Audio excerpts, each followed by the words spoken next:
Good to see everybody. How are we doing? Good, good. Well, it's an amazing privilege to be here in Jaipur. I'm thrilled to address the Ananta Center's India-US Forum, and I'm thrilled to have you all here with me. Thanks to all of you, the business leaders, decision makers, and of course the students for being here. And thanks to our great team at the U.S. Embassy for everything that you guys do for our country. In the United States, we're proud of the deep connection between our nations, between India and the United States. Prime Minister Modi, as most of you probably know, was one of the first visitors welcomed into the Oval Office during President Trump's second term. And like President Trump, the Prime Minister inspires remarkable loyalty because of the strength of his belief in his people and in his country. Now, we're so grateful for Prime Minister Modi's hospitality as well as the reception that he and everyone else in this country have given us on this first trip for me to India.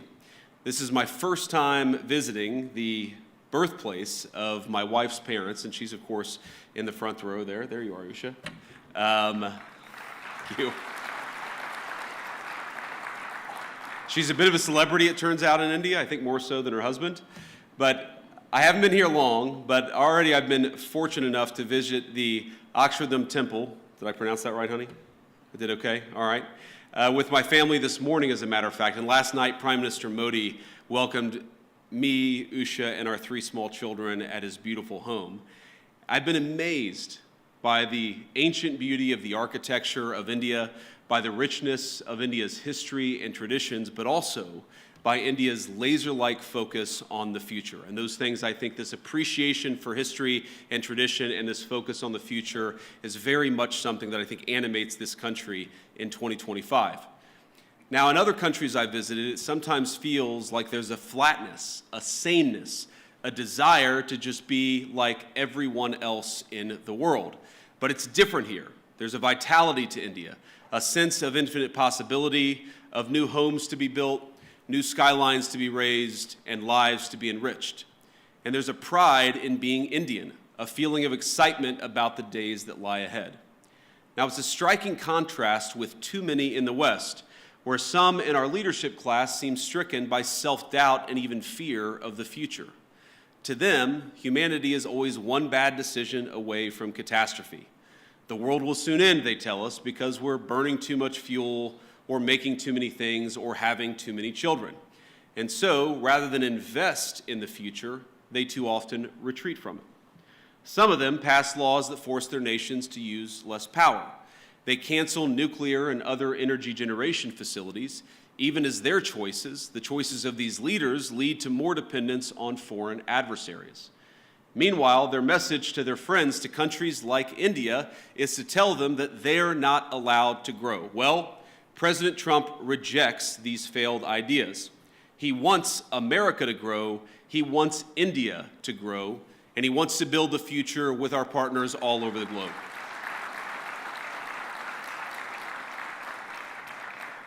And when I look at this audience, or when I visit this incredible country over these last couple of days, I see a people that will not be held back. Now, the most profound responsibility, I believe, that all of us have is not to ourselves, but to the next generation, to make sure we leave them with a better society than the one that our parents and our grandparents gave us. And this is the world that America seeks to create with you. We want to build a bright new world, one that's constantly innovating, one that's helping people to form families, making it easier to build, invest, and trade together in pursuit of common goals. Now, I believe that our nations have much to offer one another. And that's why we come to you as partners looking to strengthen our relationship. Now, we're not here to preach that you do things any one particular way. Too often in the past, Washington approached Prime Minister Modi with an attitude of preachiness, or even one of condescension. Prior administrations saw India as a source of low-cost labor on the one hand, even as they criticized the Prime Minister's government, arguably the most popular in the democratic world, and as I told Prime Minister Modi last night, he's got approval ratings that would make me jealous. But it wasn't just India. This attitude captured too much of our economic relationship with the rest of the world. So we shipped countless jobs overseas and with them, our capacity to make things, from furniture, appliances, and even weapons of war. We traded hard power for soft power, because with economic integration, we were told, would also come peace through sameness. Over time, we'd all assume the same sort of bland, secular, universal values, no matter where you lived. The world was flat after all. That was the thesis, and that was what they told us. And when that thesis proved false, or at least incomplete, leaders in the West took it upon themselves to flatten it by any means necessary. But many people across the world, and I think your country counts among them, they did not want to be flattened. Many were proud of where they came from, their way of life, the kind of jobs they worked, and the kind of jobs their parents worked before them. And that very much includes people in my own country, the United States of America. Now, some of you are aware of my own background. I actually didn't plan to talk about my background at all until last night at dinner, while my children mostly behaved. We gave them an A- for behavior with the Prime Minister. The Prime Minister said, I have one request. I want you to talk a little bit about your background. And so I wanted to do that. For those of you who don't know anything about me, I wanted to talk about it. I come from, and I'm biased, the greatest state in the Union, the state of Ohio, a longtime manufacturing powerhouse in the United States of America. My home specifically is a place called Middletown. Now, it's not a massive city by any means. It's not Jaipur, but it's a decent-sized town and a place where people make things, which has been a point of pride in Middletown for generations. It's filled with families like my own, some of whom called us hillbillies, Americans who came down from the surrounding hills and mountains of West Virginia, Tennessee, and Kentucky to cities like Middletown in pursuit of the manufacturing jobs that were creating widespread prosperity for families all across America. They came to Middletown in search of what we call back home the American dream. In Middletown, my parents raised me. My grandparents raised me. They taught us to work hard, they taught me to study hard, and they taught me to love God and my country and always be good to your own. My granddad, who I called Papaw growing up, he typified that. Late into life, he worked as a steelmaker at the local mill, and I know India has a lot of those. Papaw's job gave him a good wage, stable hours, and a generous pension. All that allowed him to support not just him and my grandmother, but his own daughter and grandkids with him. Now, by the time I came around, money was awfully tight, but he worked hard to make a good living for all of us. Now, I know Papaw and Mama were grateful for the way of life their country made possible. Their generation bore witness to the formation of America's great middle class. And by creating an economy centered around production, around workers who build things, and around the value of their labor, our nation's leaders then transformed their country and made thousands of little Middletowns possible. The government supported its labor force. We created incentives for productive industries to take root and struck good deals with international partners to sell the goods made in the United States of America. But as America settled into world historic prosperity it generated, our leaders began to take that very prosperity and what created it for granted. They forgot the importance of building, of supporting productive industry, of striking fair deals, and of supporting our workers and their families. And as time went on, we saw the consequences. In my hometown, factories left, jobs evaporated, America's middle towns ceased to be the lifeblood of our nation's economy. And the United States, as it became transformed, those very people, the working class, the background of the United States of America, were dismissed as backwards for holding on to the values their people had held dear for generations. Now, Middletown's story is my story, but it's hardly unusual in the United States of America. There are tens of millions of Americans who, over the last 20 or so years, have woken up to what's happening in our nation. But I believe they woke up well before it's too late. Now, like you, we want to appreciate our history, our culture, our religion. We want to do commerce and strike good deals with our friends. We want to found our vision of the future upon the proud recognition of our heritage rather than self-loathing and fear. I work for a president who has long understood all of this, whether through fighting those who seek to erase American history or in support of fair trade deals abroad. He has been consistent on these issues for decades. And as a result, under the Trump administration, America now has a government that has learned from the mistakes of the past. It's why President Trump cares so deeply about protecting the manufacturing economy that is the lifeblood of American prosperity and making sure America's workers have opportunities for good jobs. As we saw earlier this month, he will go to extraordinary lengths to protect and expand those opportunities for all Americans. And so today I come here with a simple message. Our administration seeks trade partners on the basis of fairness and of shared national interests. We want to build relationships with our foreign partners who respect their workers, who don't suppress their wages to boost exports, but respect the value of their labor. We want partners that are committed to working with America to build things, not just allowing themselves to become a conduit for transshipping others' goods. And finally, we want to partner with people and countries who recognize the historic nature of the moment we're in, of the need to come together and build something truly new, a system of global trade that is balanced, one that is open, and one that is stable and fair. Now, I want to be clear, America's partners need not look exactly like America, nor must our governments do everything exactly the same way. But we should have some common goals, and I believe here in India we do, in both economics and in national security. And that's why we're so excited. That's why I'm so excited to be here today. In India, America has a friend, and we seek to strengthen the warm bonds our great nations already share. Now, critics have attacked my president, President Trump, for starting a trade war in an effort to bring back the jobs of the past, but nothing could be further from the truth. He seeks to rebalance global trade so that America, with friends like India, can build a future worth having for all of our people together. And when President Trump and Prime Minister Modi announced in February that our countries aim to more than double our bilateral trade to $500 billion by the end of the decade, I know that both of them meant it. And I'm encouraged by everything our nations are doing to get us there. As many of you are aware, both of our governments are hard at work on a trade agreement built on shared priorities, like creating new jobs, building durable supply chains, and achieving prosperity for our workers. In our meeting yesterday, Prime Minister Modi and I made very good progress on all of those points. And we are especially excited to formally announce that America and India have officially finalized the terms of reference for the trade negotiation. I think this is a vital step. Thank you.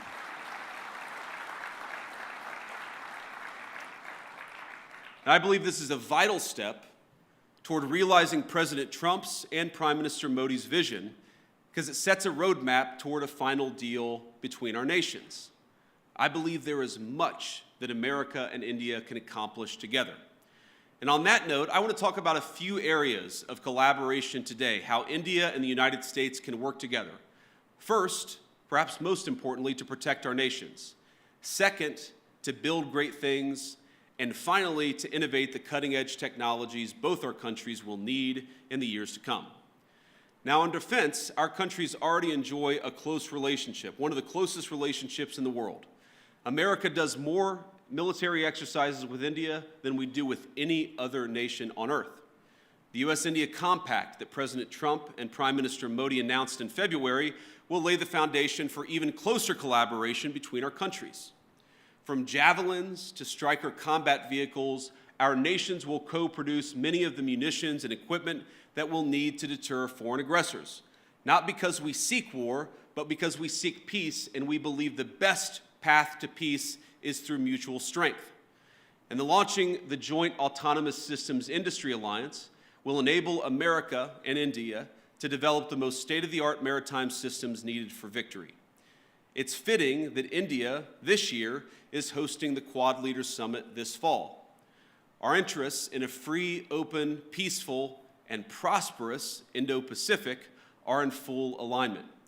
Both of us know that the region must remain safe from any hostile powers that seek to dominate it. Growing relations between our countries over the last decade are part of what led America to designate India a major defense partner, the first of that class. This designation means that India now shares with the UAE a defense and technology infrastructure and partnership with the United States on par with America's closest allies and friends. But we actually feel that India has much more to gain from its continued defense partnership with the United States, and let me sketch that out a little bit. We, of course, want to collaborate more. We want to work together more, and we want your nation to buy more of our military equipment, which, of course, we believe is the best in class. American fifth-generation F-35s, for example, would give the Indian Air Force the ability to defend your airspace and protect your people like never before. And I've met a lot of great people from the Indian Air Force just in the last couple of days.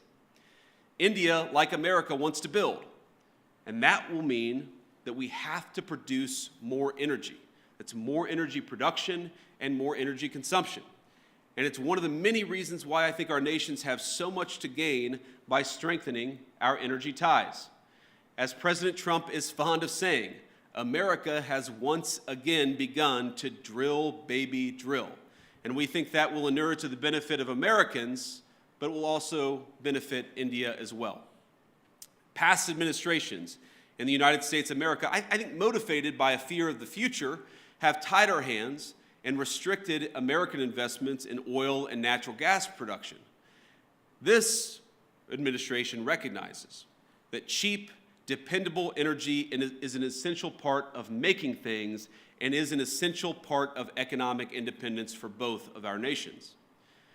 Of course, America is blessed with vast natural resources and an unusual capacity to generate energy, so much that we want to be able to sell it to our friends like India. We believe your nation will benefit from American energy exports and expanding those exports. You'll be able to build more, make more, and grow more, but at much lower energy costs. We also want to help India explore its own considerable natural resources, including its offshore natural gas reserves and critical mineral supplies. We have the capacity and we have the desire to help. Moreover, we think energy co-production will help beat unfair competitors in other foreign markets. But India, we believe, can go a long way to enhance energy ties between our nations. And one suggestion I'd have is maybe consider dropping some of the non-tariff barriers for American access to the Indian market. Now, I've talked about this, of course, with Prime Minister Modi. And look, President Trump and I know that Prime Minister Modi is a tough negotiator. He drives a hard bargain. It's one of the reasons why we respect him. And we don't blame Prime Minister Modi for fighting for India's industry, but we do blame American leaders of the past for failing to do the same for our workers. And we believe that we can fix that to the mutual benefit of both the United States and India. Let me give an example. American ethanol, we believe made from the finest corn in the world, can play a tremendous role in enhancing our partnership. And I know our farmers would be delighted to support India's energy security ambitions. We welcome the Modi government's budget announcement to amend India's civil nuclear liability laws, which currently prevent U.S. producers from exporting small modular reactors and building larger U.S.-designed reactors in India. There's much that we can create, much that we can do together. We believe that American energy can help realize India's nuclear power production goals, and this is very important, as well as its AI ambitions. Because as the United States knows well, and I know that India knows well, there is no AI future without energy security and energy dominance. And that brings me to my final point of collaboration. I believe that the technological collaboration between our countries is going to extend well beyond defense and energy. The U.S.-India Trust Initiative that President Trump and Prime Minister Modi have launched will be a cornerstone of the partnership in the future.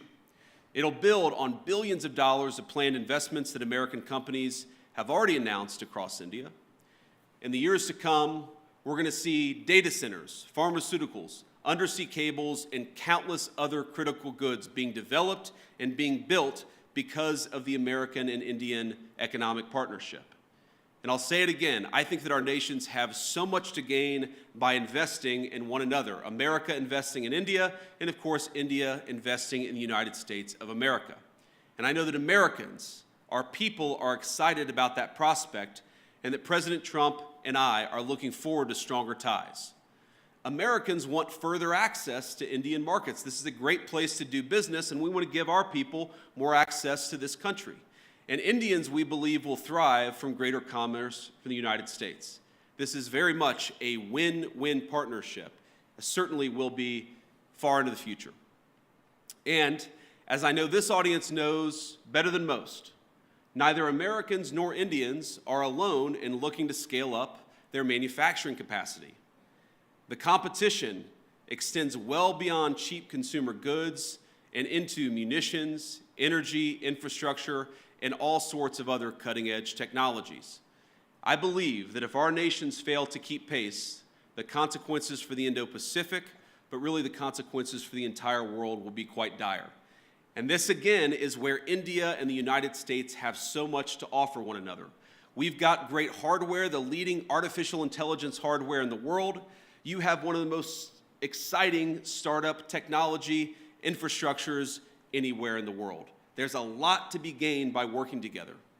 And this is why President Trump and I both welcome India's leadership in a number of diplomatic organizations, but of course in the Quad. We believe a stronger India means greater economic prosperity, but also greater stability across the Indo-Pacific, which is of course a shared goal for all of us in this room, and is a shared goal for both of our countries. Now, I want to close with one last story, or maybe a couple of stories. So, you know, my son Ewan is 7 years old. He's our firstborn son. And yesterday, after we had dinner at the Prime Minister's house, the food was so good, and the Prime Minister was so kind to our three children, that Ewan came up to me afterwards and he said, "Dad, you know, I think maybe I could live in India." But I think after about 90 minutes in the Jaipur sun today at the Great Palace, he suggested that maybe we should move to England. So you take the good with the bad here. But I want to talk about Prime Minister Modi because I think he's a special person. I first met Prime Minister Modi at the AI Action Summit in February, and we had a lot of important discussions on AI and other policies to prepare for. The Prime Minister also managed to figure out that my son Vivek was actually turning 5 years old on the trip. This was in Paris just a couple of months ago. So think about this. Amid a huge international policy conference, he took the time to stop by where I was staying, wish our second son, Vivek, a happy birthday, and even bring him a gift. Ush and I were both genuinely touched by his graciousness, and we've been even more impressed by his warmth since we arrived in India. Now, it's interesting. Some of you may know that when you're a politician, your kids spend almost as much time in the limelight as you do, and the great things about kids is they are brutally honest. They're brutally honest with everybody, whether you want them to be or not. And our 7-year-old, our 5-year-old, and then our 3-year-old baby girl, Mirabelle, it's interesting. They've only really attached themselves to, they've only really liked, I should say, they've only really built a rapport with two world leaders. The first, of course, is President Trump. He just has a certain energy about him. But Prime Minister Modi, it's the exact same thing. Our kids just like him. And I think that because kids are such good, strong of characters, I just like Prime Minister Modi too. And I think it's a great foundation for the future of our relationship. I could tell when Prime Minister Modi came over a couple of months ago, and I believe today that he is a serious leader who has thought deeply about India's future prosperity and security, not just for the rest of his time in office, but over the next century. And I want to end by making a simple, overarching point. We are now officially 1/4 into the 21st century, 25 years in, 75 years to go. And I really believe that the future of the 21st century is going to be determined by the strength of the United States-India partnership. I believe, thank you. I believe that if India and the United States work together successfully, we are going to see a 21st century that is prosperous and peaceful. But I also believe that if we fail to work together successfully, the 21st century could be a very dark time for all of humanity. So I want to say, it's clear to me, as it is to most observers, that President Trump, of course, intends to rebalance America's economic relationship with the rest of the world. That's going to fundamentally will cause profound changes within our borders in the United States, but of course with other countries as well. But I believe that this rebalancing is going to produce great benefits for American workers. It's going to produce great benefits for the people of India. And because our partnership is so important to the future of the world, I believe President Trump's efforts, joined of course by the whole country of India and Prime Minister Modi, will make the 21st century the best century in human history. Let's do it together. God bless you, and thank you for having me.